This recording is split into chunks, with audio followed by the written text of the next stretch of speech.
Hey, this is Daniel. And this is Jonny. We're in a band called Nothing More, and this is The Roman Show. This is The Roman Show. Rodolfo Roman of The Roman Show with the band Nothing More. Jonny, Dave, thanks so much, boys, for joining us out here at Fort Rock Festival. You know, I just asked this right now to within reason how hot it is out here, man. I have no idea how you guys were able to go out there and perform, but let's first talk about the single.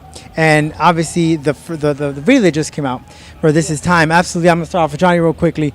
Cool video. What was the inspiration with all the water and all the action? That's a great question, man. The record that we have coming out in June, that's the first track on the record. And basically, the whole record has a concept to it. It's kind of a concept album.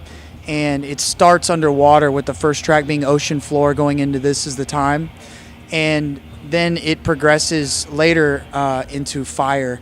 And it's based on the whole concept that kind of reflects a lot of the experiences we went through that went into this record, which in like biblical literature, there's two baptisms. There's the baptism by water and there's a baptism by fire. And the one by water is really the turning point for anything in life, really. And the other one, the baptism by fire, is a metaphor for after you've made a turning point. It's really the day in and day out, the grind and the hammering process that you go through as a human being. And so we really went through that over the 3 years that we made this record. And so that first song, This Is the Time, there's a word that says ballast that's in the parentheses next to it. And Daniel actually had the idea to use that word because it's used in submarines and a lot of other things to use as something that weighs something down. So it keeps the submarines sinking. And the whole concept of the song was really kind of this global concept of every experience we go through in life. We are constantly faced with the decision to let go or to hold on. And sometimes it's the right thing to hold on, but many times it's the right thing to let go, and it's a very hard thing to do. And the whole concept's that the more you hold on to a grudge or hatred or these negative things, they're really just ballast, and they cause you to sink.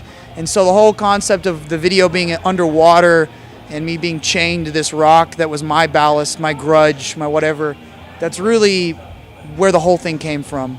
And Dan, looking at this album, and I spoke to Jonny, there's a lot of stories behind it that you guys went through some challenges in your period. Looking back, do you get emotional listening to some of these lyrics when you guys hear it?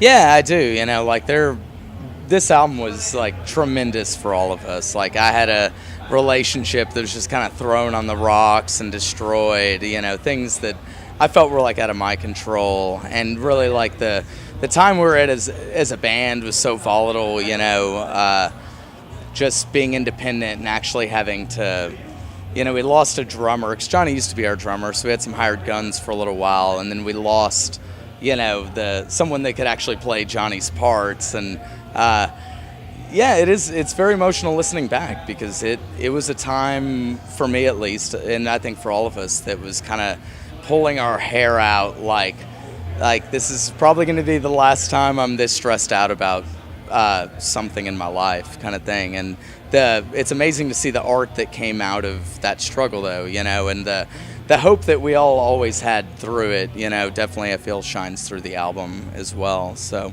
And Jonny, you've taken on a different role now as a vocal. You know, I hear all the time with bands that you can never perfect your vocals. Every day you find something new. Yeah. What are some of the challenges, and what have you learned from yourself from this change?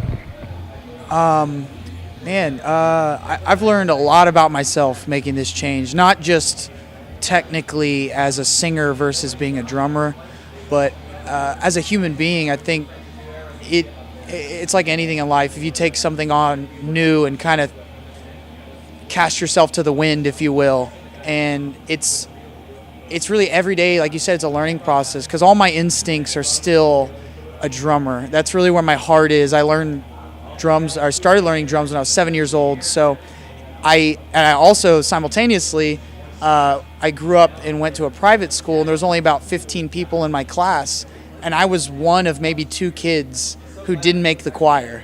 And that was one of those childhood experiences that lasted with me. And I always had this idea that I could not sing because of that experience.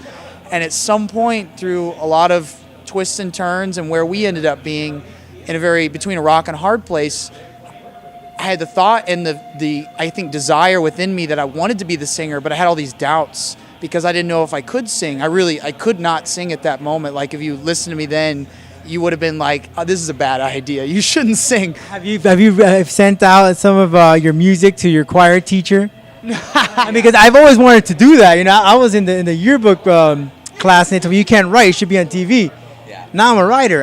One day I just feel like going to my teacher. Here you go. It's like a slap to the face. Yeah, no, that's a good idea. Yeah, what old show is that where it's like, whose voice is this? And it's like someone talks and it's like, oh, it's your second grade teacher, Mrs. Anderson. Yeah. I don't know what show it is, but I know what you're talking about. Yeah.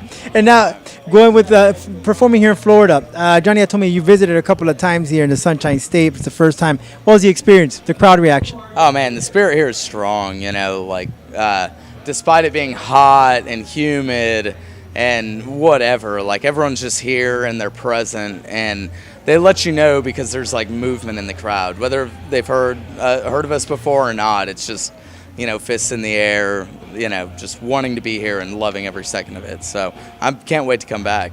What do you guys do to prepare before you hit the stage? Any ritual you guys have? Absolutely. We take some energy shots, energy drinks, and no liquor in there. Drink a little bit of Monster.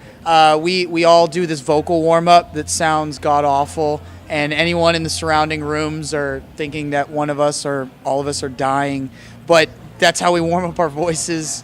And other than that, we put all our fists in the middle right before we go on and yell Bill Brasky, which is an old SNL sketch that we all love. It's an ode to the most epic man that ever existed. We cheers him every time before we go on stage.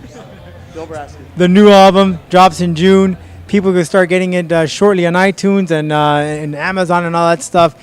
Let the people know what they can expect from all these tracks. What are they going to get out of it at the end? Man, I don't know.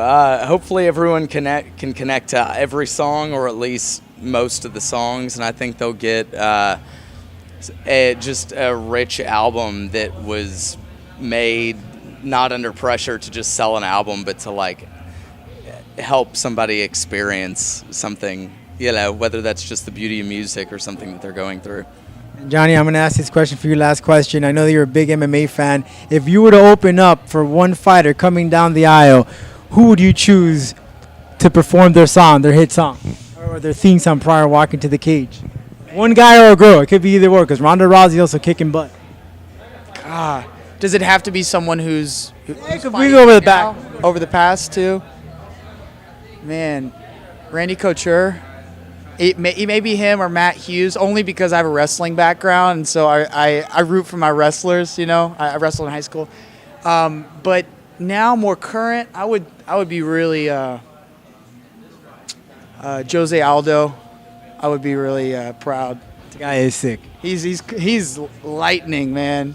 He's dangerous. He's dangerous, dude. You learn a couple of things. You're still learning a little bit? I'm Hulk Hogan forever, so.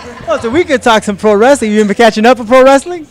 Oh, no. Yeah, I stopped as a kid, I had the Hulk Hogan wrestling buddy as a child, and after that, I don't know where I lost it, but I'm way behind. So. Somehow, some way in music, there's pro wrestling, MMA. I don't know what it is. It's just a relationship with sports and music. It's just they go hand in hand. Music gets you pumped, like you listen to songs and you want to run, or you want to lift weights, or you want to fight. It's a beautiful thing, I like the relationship. Boys, thanks so much, and thanks for coming to Florida. Hope to have you here again, Jonny. All right, thank you. This is The Roman Show.